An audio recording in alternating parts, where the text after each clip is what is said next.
everybody. Welcome to another installment of The Human Experience, one of the channels in your regular Thursday night programming of Must See Yale Eve. I have been looking forward to tonight's panel, and before we get things underway, I want to hand it momentarily over to Steve to have a few words to you all. Thank you, Stephanie. Yes, for those who have just joined, I work at the Alumni Association. Like you, I'm an alum of Yale, and we're delighted that you're carving out time, as so many of you have been doing every Thursday night.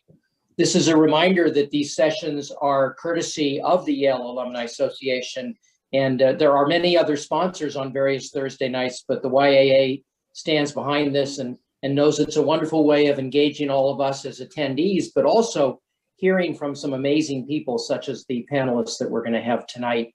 I also just very briefly would remind you that there are upcoming sessions every Thursday night, almost like clockwork.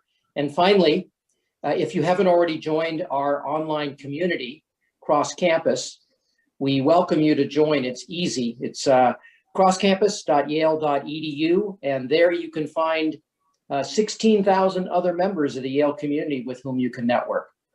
I think that's enough because we want to get right to our topic. So Stephanie, back to you. Thanks, Steve. Tonight, we are truly honored to have a panel of 5 amazing Yale College graduates who teach in the public schools. This was suggested to us by one of the panelists, Elissa Levy, class of 2009, who tonight will be your moderator. One of the things that I want to say is if we will have conversation, and for your questions, please put those in the chat. And then when we get to the your questions, Elissa will call on you to ask your question yourself. So without any further ado, I'm going to hand it off to Elissa Levy. Great. Thanks, Stephanie. Thanks, Stephen. This hour is going to disappear, I hope. As good teachers know, if you feel like you aren't finished, then we did our job. So we will share contact info. We're around, we're online, but I want to get started as quickly as possible. One thing I will say, since I am a public school teacher and I have been teaching on Zoom for a while now, it is very important for me to feel like we are all part of a community. So please tell us in chat, let's do 2 things. Number 1, where you're joining us from. And number 2, your favorite breakfast food. So go ahead and please share that in chat. And it'll be like whoop, right? You might not get a chance to see what everybody wrote, but I find that it is great for realizing that we're all actually in the same room, even if that room is virtual. So don't be shy. Go ahead and send us all. Awesome. Challah French toast, oatmeal, chilaquiles, scrambled eggs and cheese. This is great. We have with us, so I'll give you a bit of background on myself, and then I will let the panelists introduce themselves. I have prepared questions for them, but I would much prefer that, that y'all ask the questions. Quick question from Marianne Hamilton. Stephanie, Stephen, will we be sharing the recording after this event? Yes, there will be a recording. Yep. Excellent. So we will, you can get that later and share it widely. So intros, my name is Elissa Levy. I was Yale 09 physics, and those who knew me at the time, I was Elissa Dunn back then. I now teach in East Harlem, New York at a school called Life Sciences Secondary School. We're actually about to rename ourselves the High School for Climate Justice. We'll be the first public school in America with climate in our name, which is exciting. Majored in physics as an undergrad, and I've been teaching for 4 years. Before that, I was in finance for about a decade. So I will let each of the panelists introduce themselves briefly, and then we'll see what questions show up in the chat. So let's go to Alain Diaz-Santana. Cool. Hi, everybody. My name is Alain Diaz-Santana, and I graduated from Yale in 2018 with a degree in environmental studies. And this is my third year teaching at PSJ Memorial High School in Alamo, Texas. So I came back to where I grew up, right in the Rio Grande Valley, right on the border. And I teach world geography and anything else to kind of make me pick up. I'm going to throw it now to Cortney.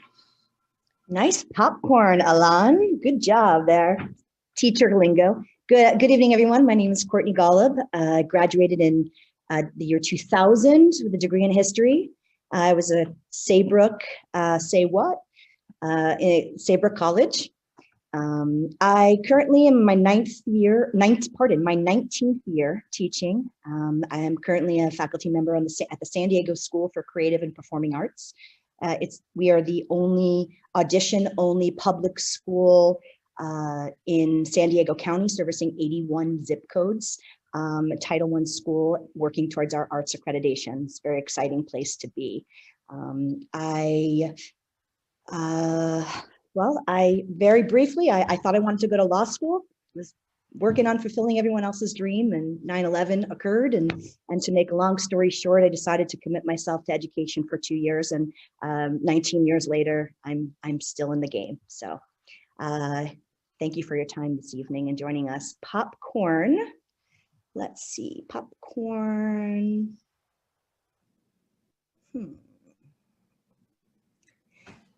Popcorn hung. Hi, good evening, everyone. My name is Hung Pham. I was Yale College class of 2015. I'm originally from the San Francisco Bay Area and currently reside in the SF Bay Area, where I continue to teach in my 5th year high school physics and chemistry at an urban charter high school called Leadership Public Schools, the Richmond campus of that Leadership Public Schools charter network. I was pretty set on going to medical school after Yale, but realized my senior year, after submitting 33 medical school applications, that I was fulfilling a destiny of someone else's rather than my own. And I can't imagine myself doing anything else than confronting educational inequity head on in the classroom alongside our students and all who support them. Proud to be here, honored to be here with you all. I'll go ahead and popcorn it over to Paul now. Thank you. Good evening, everybody. My name is Paul Degenkolb. I was class of 1999 at Yale College, Morse College. And similar to some of the others on the panel with me, I was not really sure. I came from a family of educators, but I wasn't sure what I wanted to do. I thought of fulfilling the destiny of others myself, and thankfully did not. This is my 14th year teaching French at Malden High School in Malden, Massachusetts, a large comprehensive urban high school, public high school, 2,000 students from 81 countries, just north of Boston. Happy to be here. Great. Thanks, everyone. So 2 more administrative notes. One is if you are not speaking, please do keep yourself on mute because it will help with the recording and technological whatnot. And then the second piece is, as I say to my students, you are invited to turn your camera on if you have not done so in order to create more of that sense that we're all in the same room. However, everyone's got their own circumstances. I don't know what's happening behind you right now, right? No obligation, but definitely an invitation. So I will just ask my questions of the panelists until or unless I see questions in the chat. So my first question is, what is the #1 thing you would change about American education that you do not personally have control over? So this is for Courtney, Hong, Paul, Alain, whoever wants to answer first.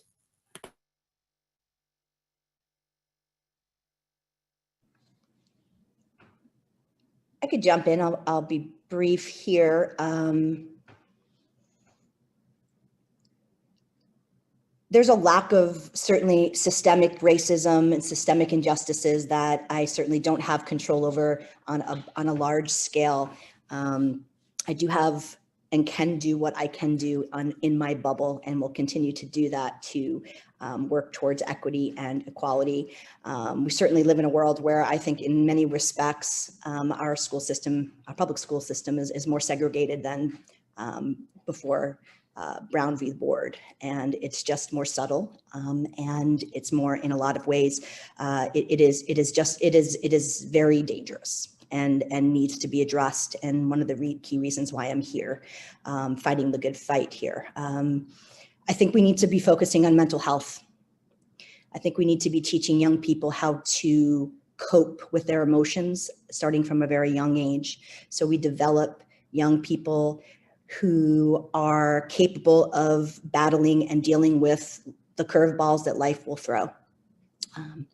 I would love to see sort of a integration of the psychology practice of DBT, dialectical behavioral therapy, or regulation, emotional regulation, interpersonal regulation, self-regulation, mindfulness. I'd love to see more of that, a focus.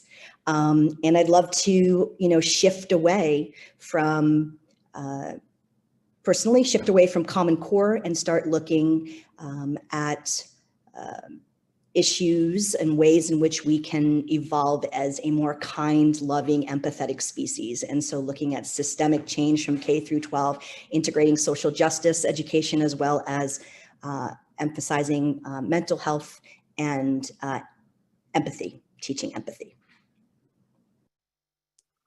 I'd like to just jump in because I think Cortney and I we didn't check in before this, but I would have said a lot of the same things that she did. But in addition, I would sort of suggest that there needs to be a freedom and a flexibility in schools to respond to the needs of the community. And I think Cortney was talking a lot about that. And a lot of the expectation that's put onto teachers is to respond to the needs of your students. And in turn, I would hope that administrators across the country and decision makers, policy makers, would be able to respond to what we are articulating are the needs of our students. And so the number one thing that I would hope for is a growth mindset and a mindset shift among policymakers and administrators.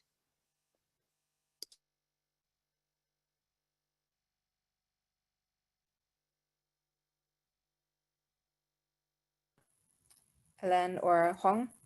Yeah, I'd be happy to share next. Personally, something beyond my control that I think I would like to change if I had the voice, agency, and power to do so is diversifying our nation's leadership pool as it comes to the teaching workforce and the leadership pool of school administrators as well.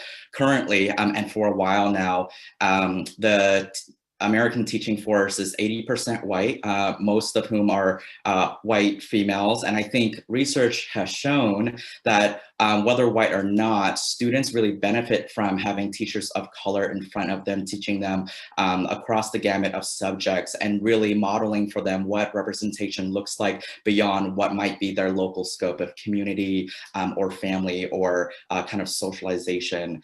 I think sometimes in this profession, I feel lonely, not in the personal sense, but maybe professionally, because only 2% of America's teaching force identify as men of color.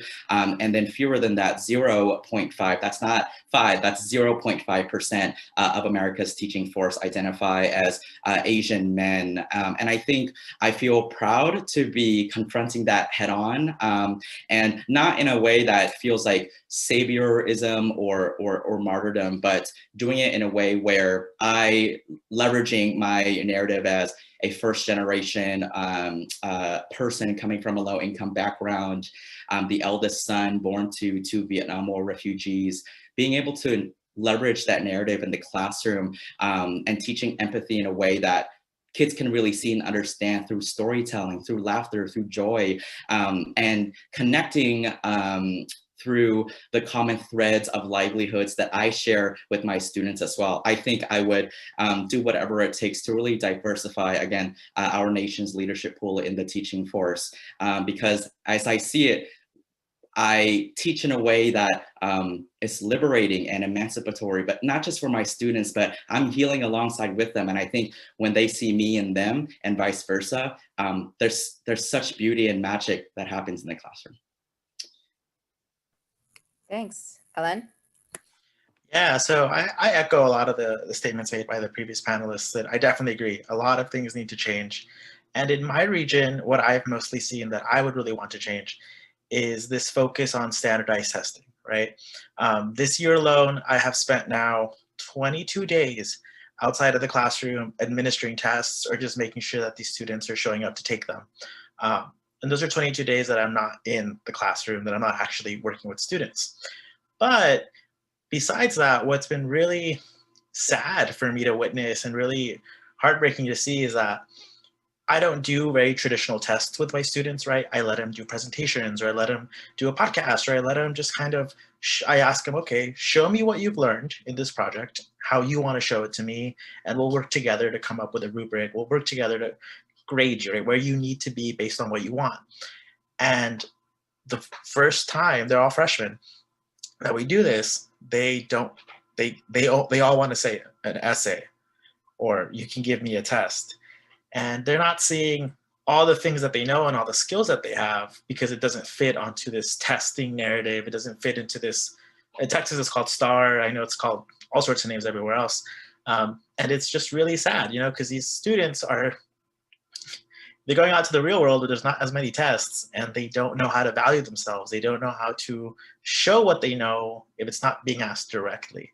I would love to just get rid of them. I don't give any tests in my class because I don't think they're that useful. Awesome, thanks. I agree also with these sentiments, and did not expect when I became a teacher that I would actually be someone whose goal is to help my students become more human and better humans. And I teach them physics, but like actually it's love and empathy. Physics is just the conduit to which I've been assigned to use in this goal. So I'm with you all. I'm gonna ask Eric to unmute yourself and ask the question you put in chat. Sure. Hi, everybody. I expect you can hear me because I'm not seeing any quizzical faces. So that must be a good thing. And this really builds on Cortney's discussion of systemic racism. And so she started saying, you know, there's systemic racism, and the cover story of The Atlantic this month is by an author called Caitlin Flanagan, who was a teacher as well. And the title is Private Schools Are Indefensible. And I think there she's not talking about colleges as much as she's talking about the independent schools in that. And I just was interested if you had any comments or perspectives on that. That was my question.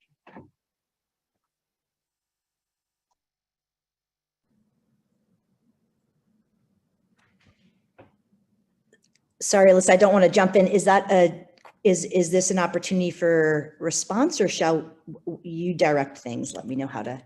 Nope, go for it. Well, so I worked in, my previous position was at an independent school in La Jolla, California. I truly have worked in, I've worked in SUR schools, which is a state, an acronym in New York State called for a school under revisionary review, which basically means the school in fact did get shut down by the state. The test scores, as amongst other indicators, were so problematic by the state that they put us on a list of schools that were about to be shut down unless this test score collectively got to this particular percentage, and it didn't. It was the first school I started at. I had knives pulled on me, tires slashed, and then fast forward to a school where that didn't happen because of a variety of underpinnings that connected primarily with privilege, class and race embedded in there, but it certainly have run the whole gamut of experiences here. I've seen a lot of systemic racism at a very well-established private school as well. It's just, it looks different. It's masked differently. It's primarily, it's mostly, it's very upsetting actually to talk about, to be honest with you. I see actually one of my former colleagues, Yale graduates and dear friends on this panel or in the chat room as well. It's one of the reasons why I moved on. I felt complicit. I couldn't make the change. I couldn't change the system. And I just was doing everything I can. And I just felt like my students were just certain students were just being disadvantaged. And there were just so few students, so few Black students, so few students who lived under the poverty line or near at the poverty line, very few, not enough scholarship money being offered, not enough active recruiting in those communities. So I do think that there's inherently systemic racism. I think there's a lot of that exists in the private school sector. It's just not talked about in pretty places like Yale Alumni panels, except for tonight, which is a beautiful thing. And I thank Yale for sponsoring this. And I would encourage you to reach out to one of my dear friends and colleagues who's here, who could probably speak more to it than I can. His name is Dan Norland, who is also a Yale grad and a colleague of mine and dear friend, a social justice advocate, and I think would have a lot of wonderful things to say. So I would definitely encourage you to also connect with him and get his perspective, having worked in both these sectors as well. Great. Comments from other panelists or Dan, if you would like. I'm not going to get into condemning private schools, but as a public school educator and someone who was public school educated myself, right now, many schools feel like they're being held together. Public schools feel like they're being held together by Scotch tape, and that's, I don't know any other way to put it, but we're not funded to the extent we should be, particularly in lower income areas where there is tremendous diversity of students. Most Black and brown students are just not being served by public schools the way they should be. And that's why I hesitate to condemn independent schools, because there are schools that offer opportunity, and there are opportunities and decisions that parents make that, I'm not a parent myself, so I can't really understand fully what that would be like. But I just think we ought to be funding our public schools much better than we are in terms of just what's available to students. And the mere fact that in the school I teach at, we're struggling to kind of keep things together for our students, but 5 miles away, there are kids that have, private music lessons at the school and all kinds of things that we don't have. And it's not right, and it needs to be addressed.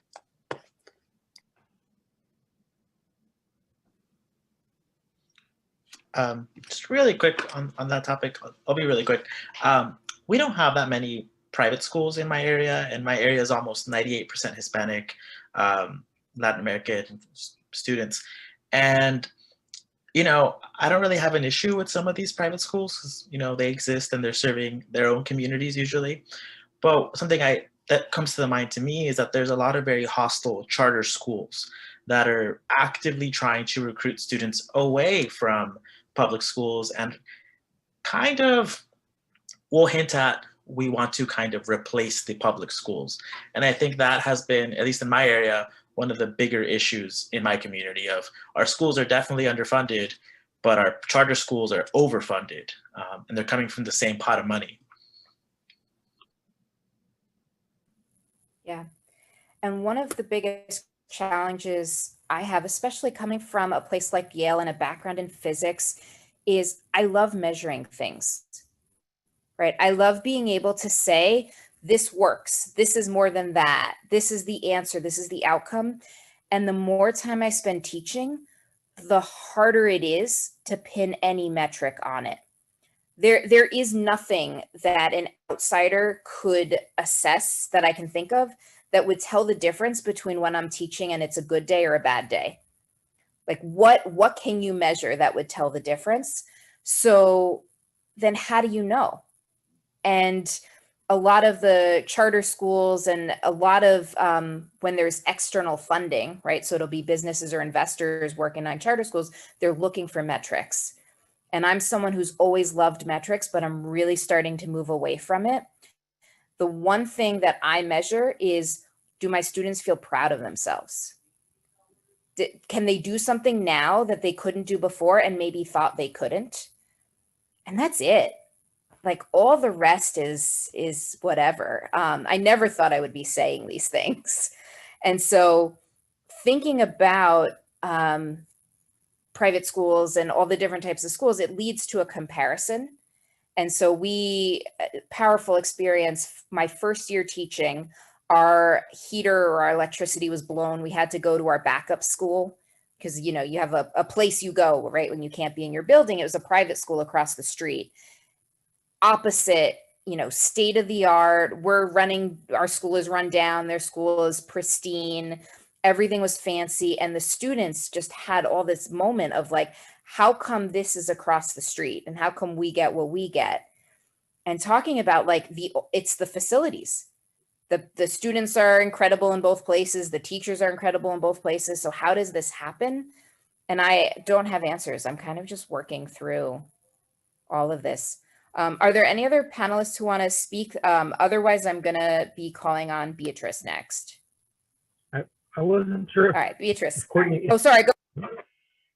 Well, I was just, Cortney mentioned my name, and I wasn't sure if I should chime in or not. Yes, please. And Cortney, I miss you. And for the record, Cortney is the best and just a fantastic colleague and teacher person. And it was a real joy working with her. The school, you know, I definitely, some of the things Cortney was talking about some of the challenges, I definitely agree with that. I also, there are certain aspects, you know, I have, my largest class is 16 students, and I don't ever teach to a standardized test. I don't have to worry about standardized tests. And I have tried, you know, I did my student teaching in a large public school in New Haven, and struggled mightily with it. And I think, you know, to the question, are private schools indefensible? I guess what I would say is, to me, it feels like the way we have the whole system set up is indefensible. The idea that some students, you know, go to schools that have all of these resources and other students don't. And some educators, I mean, I think public school educators are able to do, I mean, I'm quite confident that Cortney is doing a better job with her students, despite, you know, having more students and being in a tougher setup than I'm able to do with mine. But it's a much more challenging situation, I suspect. And so I think the broader question isn't necessarily private school or public school or charter school. It's just, how do we figure out how to set up a system where, you know, everyone has access to resources and educators are put in a position to succeed. And not just where they can succeed, because I know you're confident all of you are succeeding, but I'm also confident you're succeeding in tougher situations than maybe you should have to. And so how do we create a system where it's actually sort of easy to, or it's never going to be easy, right? But easier, and where we don't have the kind of inequity that we currently see. I guess would be my thought on that. But anyway, so sorry to interrupt. But, thanks. Yeah, thanks, Dan. And this is meant to be a full conversation. I know many of you who've dialed in are educators, and many of you are interested in educators, right? And we've all had educators. So this, yeah, shared space here. Beatrice, do you want to ask your question? Yeah, hi. I feel a little bit out of place. I'm a first year at Yale right now.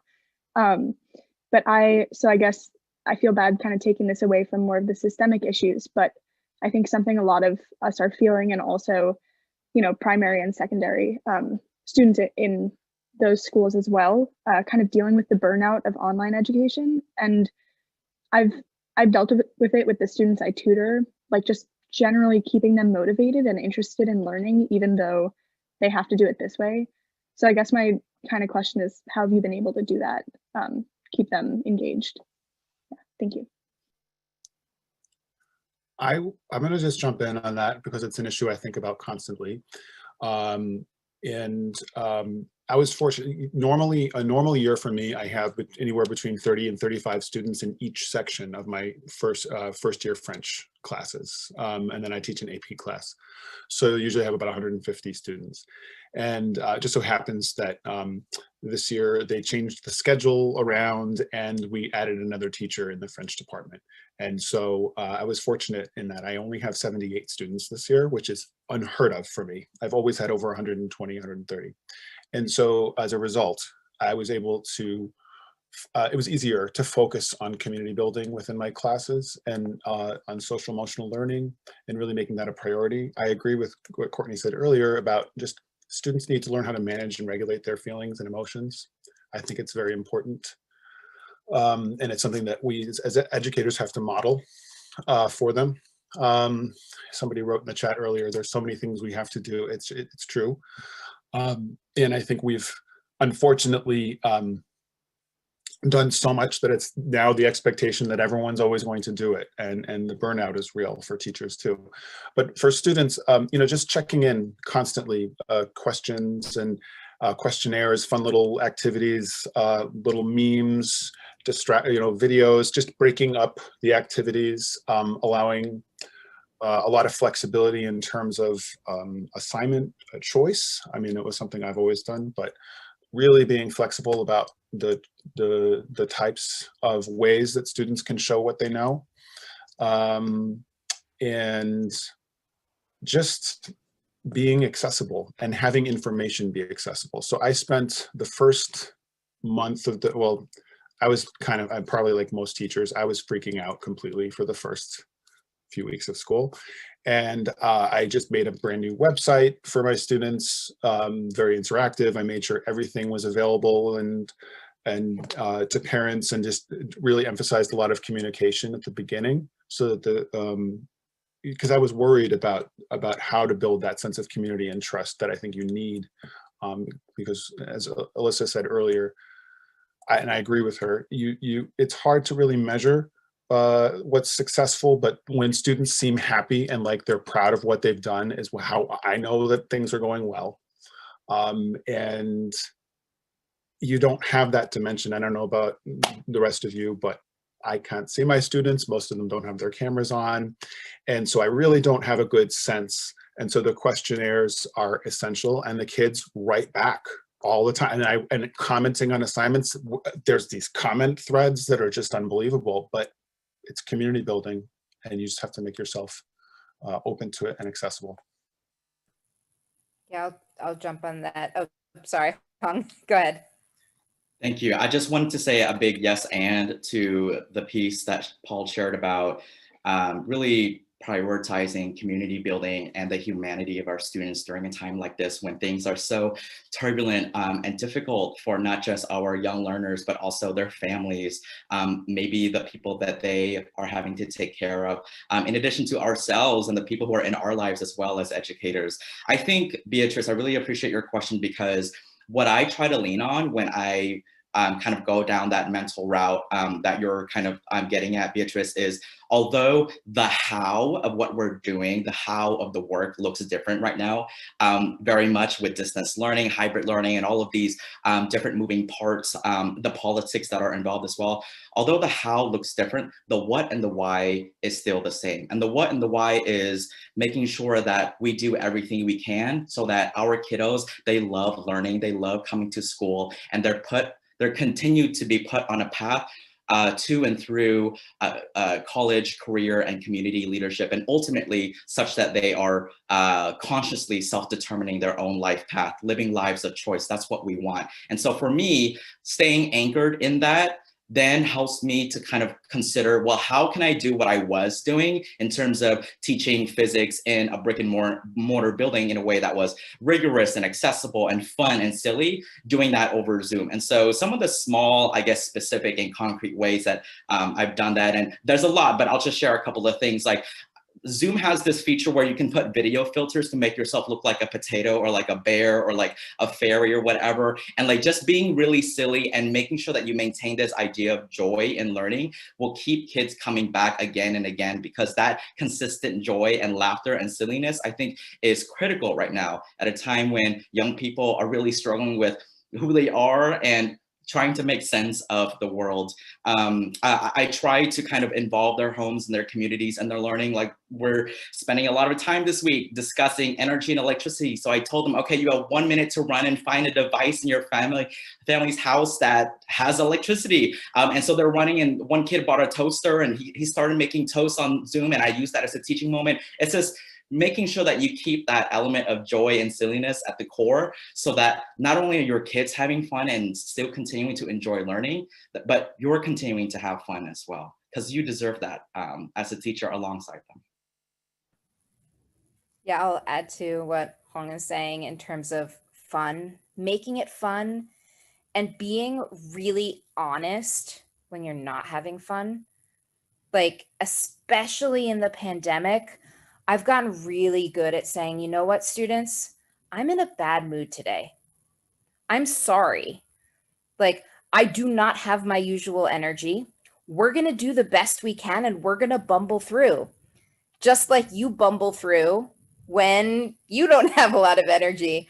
And I got what I consider to be a very high compliment in parent-teacher conferences. One parent said to me this year, Ms. Levy, my daughter says that thanks to you, she understands that teachers are people and all of us are people. We're all just humans. And like, that's the point. So it's like fun and realness. These are not, like, none of these are things I expected would be important to me when I became a teacher. And now I'm like, this is what it's about. Ellen, did you want to add anything before we go to the next question? No, I just agree with everybody. You got to be honest with them, right? At least in my campus, I sometimes feel like teachers treat students like they don't have feelings, like they just always want to do work, and usually they don't. And they really appreciate it when you're like, it's Friday, catch up on anything you have. You know, that's what I do, and they love it. They're like, oh, okay, cool, I can do this now instead of the weekend. So also, you know, work with them. They're humans and they need grace and time just like we do.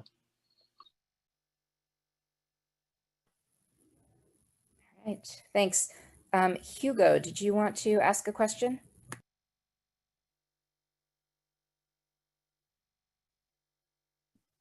Nope, I was just sharing the enthusiasm.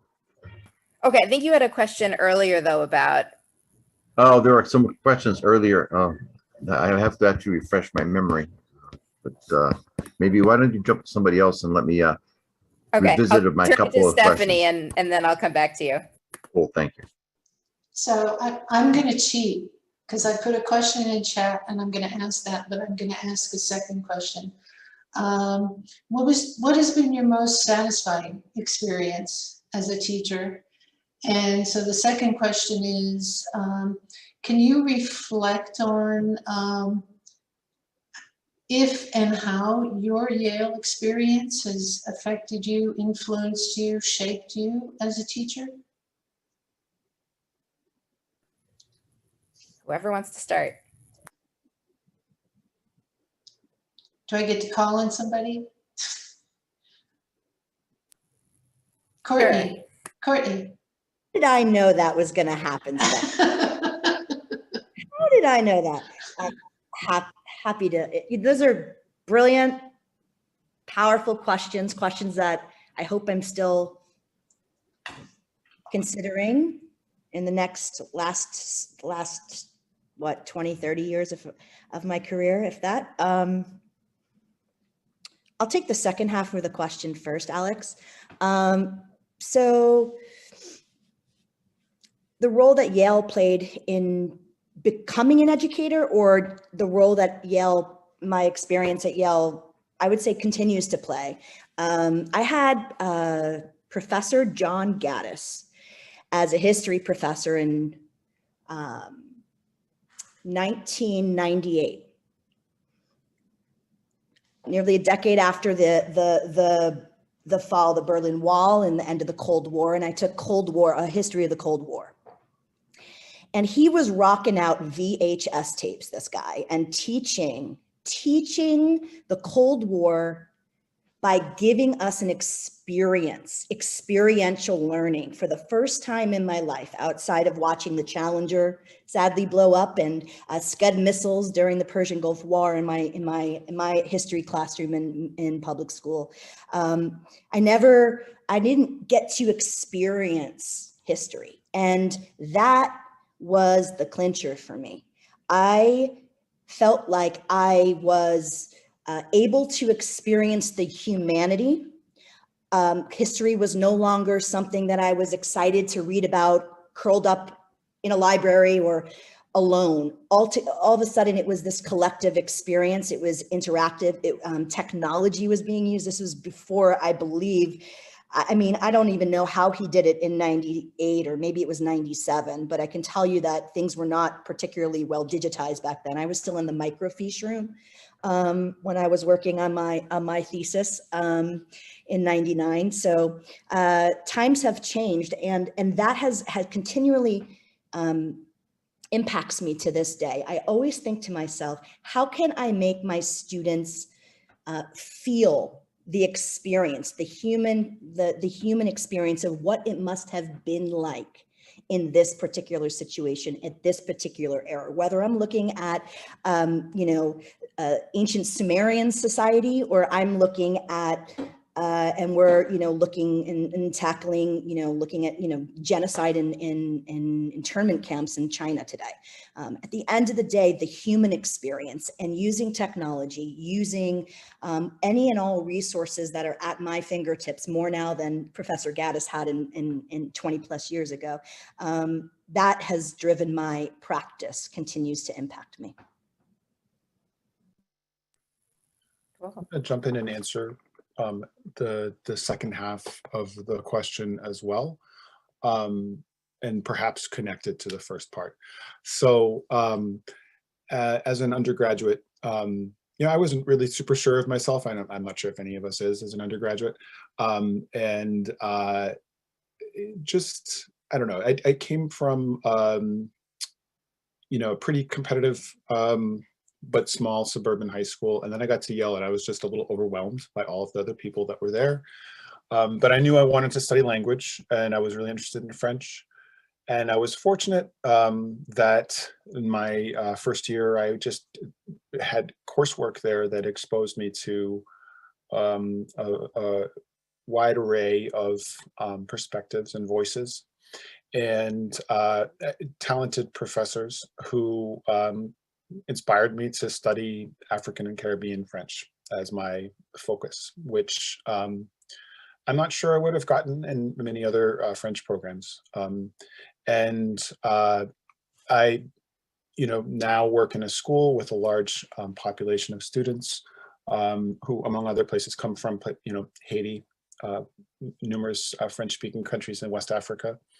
And so I've actually been able to bring in a lot of my studies at Yale, a lot of the books that I read, and then, of course, went on multiple tangents, nerding out and reading all different books from different authors, and brought them into the high school curriculum, which is pretty unusual for a public high school. And so we're actually starting elective classes next year in African and Caribbean studies in French at our school.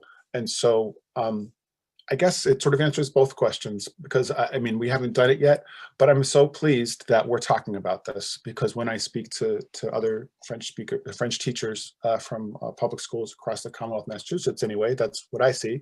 They're not doing that. And it's just, it's uncommon. And if I hadn't had those experiences, I'm not sure if, I would be approaching my career the same way I am today. So.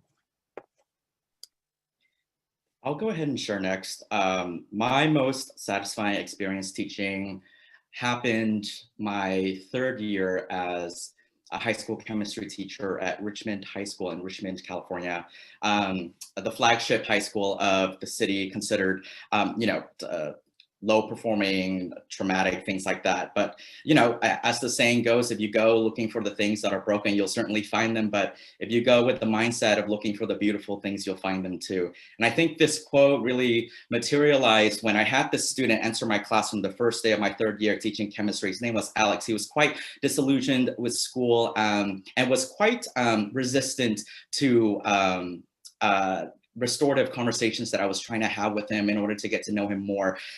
He one day noticed that I was eating this particular oats and honey granola bar and was really eyeing and kind of craning his neck as I was eating it, kind of while I was taking attendance. And I kind of assumed that maybe he wanted one. So from that day, I kind of secretly just put one on his desk right before he came in. And that kind of got us to start to talk more about not just about his life, but his learning experiences and his experience learning high school chemistry.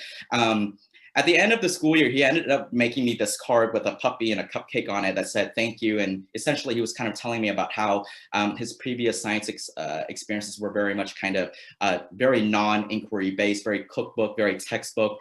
We had labs every week. And again, I like to imbue a sense of goofiness and silliness and laughter and joy into my teaching.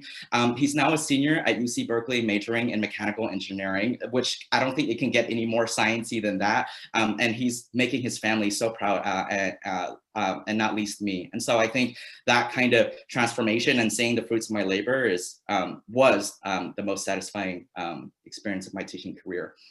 Regarding the second question, I'm not going to sit here and pretend that I had a really rosy experience at Yale. I actually really enjoyed Yale, but I left with a lot of trauma as well. And I think that had a lot to do with coming from a first generation low income background. Again, I mentioned this earlier. I'm the oldest son of Vietnam War refugees who were fish farmers before the war, and they came here. My dad continues to cut grass to this day. My mom works in a nail shop. And so growing up very much in poverty and going through public schools myself, I was so desperately trying to search and carve out a sense of belonging for myself at Yale, which historically was never designed for a person who looked like me or came from a background like I did. And so I constantly did that for 4 years and actually never found it until I left and entered teaching. And so what I want to do now is, I guess a part of my success, my definition of success now is not just leaving the hood or leaving where I grew up to kind of be successful and never come back, but to go back and to prop open that door so that other folks behind me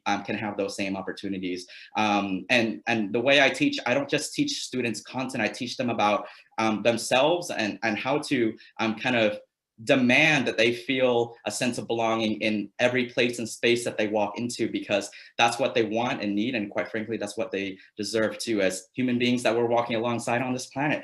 20 years from now, I think they'll ask me and they'll ask us about this dark hour that we're currently living through, navigating through. They're gonna ask us what we did to help, and my hope is that it's gonna matter that I was here. Thanks. Alan? Yeah, so on the first question of satisfying experience, I've only been teaching, this is my third year, right? And this whole year and half of last year has been online, so it's kind of a little different.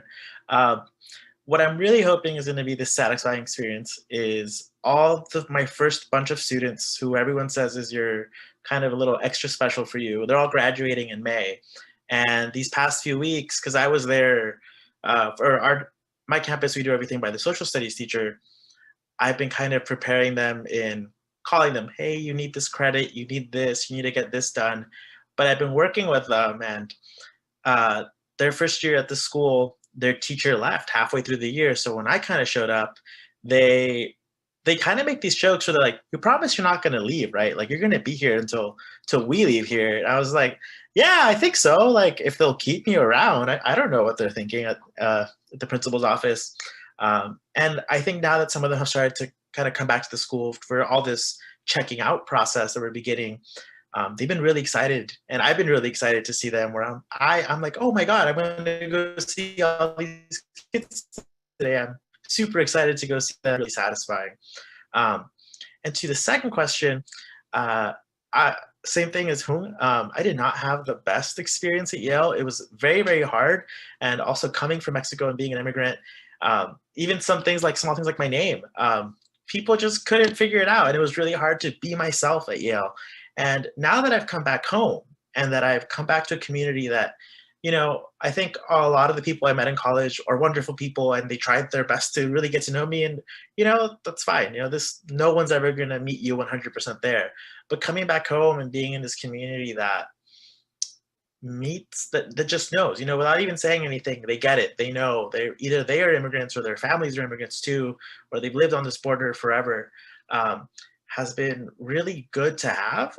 But I also think preparing students and letting them know, hey, you're going to go to college, whether you go to UT Austin or you go to California or you go to New England, it's going to be different. But I also think going through that process helps you figure out who you are. And I think talking to them about that, because I'm the first teacher that they've had who didn't go to college 50 miles from where we are, at least at the high school, and kind of giving them that conversation and saying, it's going to be hard. You know, you're not going to, at least with us, if you get into an Ivy League school, everyone's like, oh, you're going to come back and make so much money.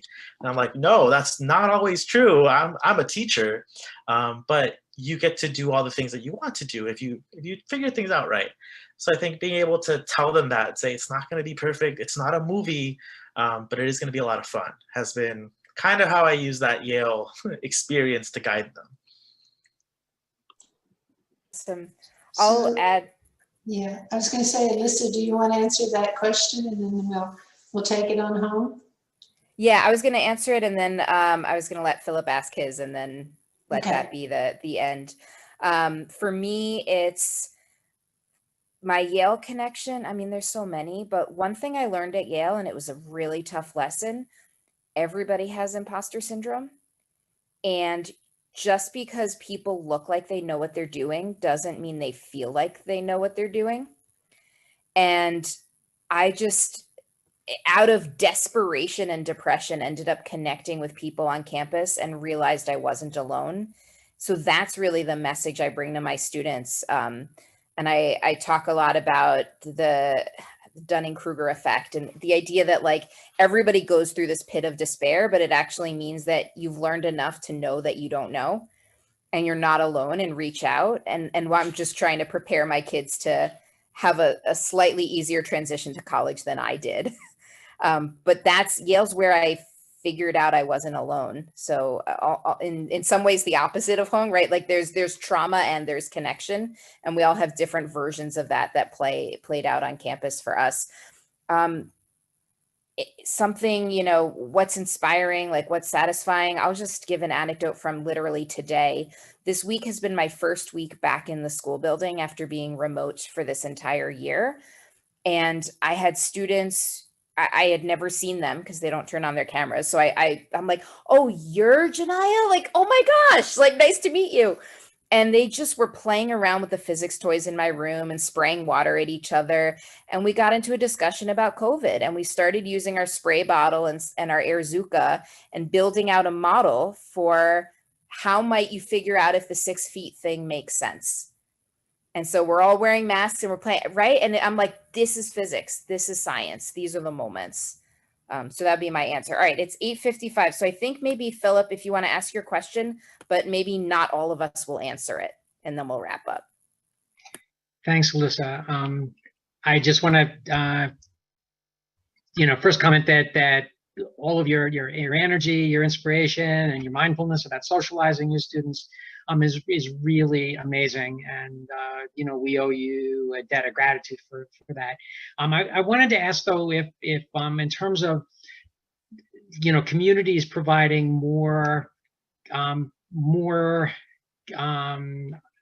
supports for public schools, could the public schools connect more with families and community, provide mutual support, maybe shared facilities and human capital And I'm wondering if maybe your siloed subjects and single teacher classrooms and the limited time that you have to collaborate with peers and with others, the sort of rare cross-disciplinary activities, does that actually work? Does that model work for students, or would you rather see, you know, a sort of broader connectivity of public schools to their communities, say?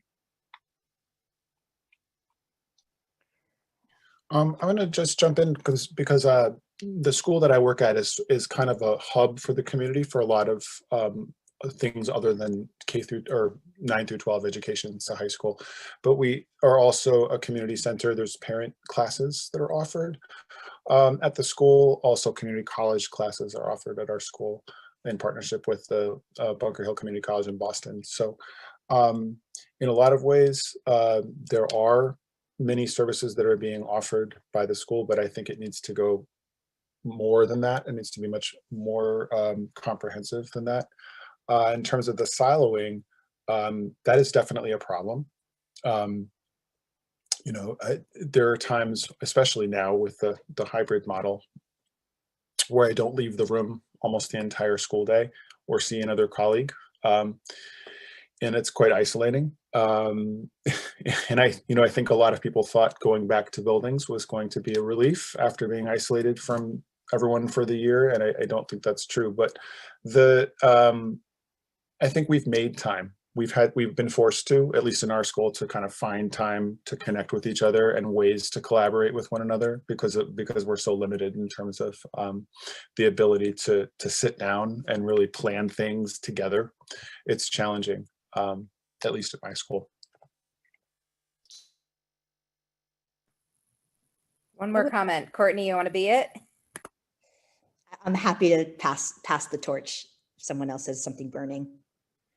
I think it's you. Oh gosh. All right. Real briefly, project-based learning, the opportunity for the community and the school to see common mission, common needs, and start working on fulfilling those goals together. I think that we will get so much more connectivity between and an inherent buy-in, passion from family members, involvement from those sometimes that may not be as active in the school community. If we see the school as or have some sort of it, whether it be in a civic class or any sort of opportunity is always there, but if you create some sort of project and use your discipline to solve a social issue in your community, to address a social issue, whether if you're working in a science class or environmental studies, or have an issue with clean water, or whatever issues plague your community, look at how the school and the students, through project-based learning and student-centered experiences, can start being a tool for social change. Then I think if the schools, if the kids lead the way, I think you're going to see a deeper connection form. I truly believe that the kids are the answer. So yeah, that's my thought. Thanks, Cortney. And I'll turn it to Jeff to close. The panelists, we're all putting our contact info in chat, and we seriously mean it. Stay in touch. Like, we don't disappear when the Zoom closes. Jeff, it's all yours. Well, thank you very much. And what a spectacular show tonight. I mean, just the connection and the energy on this session, I think was tremendous. I hope everybody enjoyed it. You know, I do want to say, as people share their Yale experiences at the time, how it is now, I'm a firm believer that we're all, you know, fortunate we have the Yale blue layer around us, and you know, just take it in stride in that regard. We're all here, and I always find the more you use it, the stronger it gets. And you know, whatever may have happened at the time makes you stronger, et cetera, et cetera. But boy, what shared experiences, and I really personally appreciate everybody sharing that. But always count on that Yale blue layer, something we all have. Thanks again for joining tonight. Next week, and every Thursday, you know, through the end of the academic year, we'll be here at 8 o'clock, and I encourage everybody to join. The next show is coming up next week. We've got a STEM report for health equity in the pandemic. Then we go over to career pivots on the 29th of April. On May 6th is personal growth, life and retirement, and then we'll swing back to more human experience. This rotates. So I encourage you to come to all of them, because you just learn so much, even if it's not a topic you thought you might have enjoyed, you'll see it as like tonight. You just get blown away from the discussions. We enjoy everyone that's coming. Tell your friends, your other Yale friends to join. And we thank you once again from the YAA, Careers Life in Yale, and have a great night. We'll wrap it up. And next May's Human Experience is going to be artist Sean Cheng. Thank you. Great, we'll close with that, and everybody enjoy your night. Thanks, we'll see you next week.